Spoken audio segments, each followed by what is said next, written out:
İndi verəcəyim atışdırmalıq resepti həqiqətən də hər birinizə çox yararlı olacaq. İstəsəniz uşaqlarınızı məktəb çantasına belə qoya bilərsiniz. İstəsəniz isə gecə saatdan asılı olmayaraq acanda 5 dəqiqəyə hazırlaya bilərsiniz.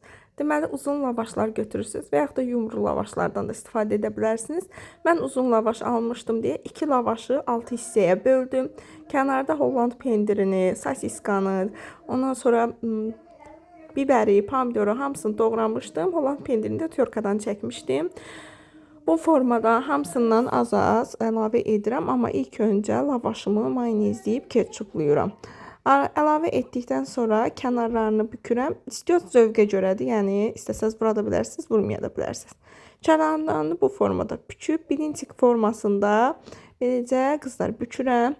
Bükəndən sonra isə hamısını hazırlayıram və tamına 200 dərəcəli sobanın içərisində qızlar bunu gözəl şəkildə bişirirəm. İnanın ki, çox dadlı olur.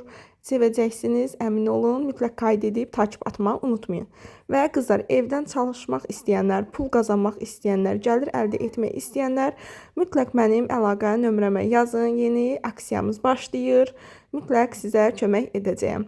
Və belə qızlar bişdi artıq. Görün, çox gözəl və çox dadlı olur. Göz haqqınızı halal edin.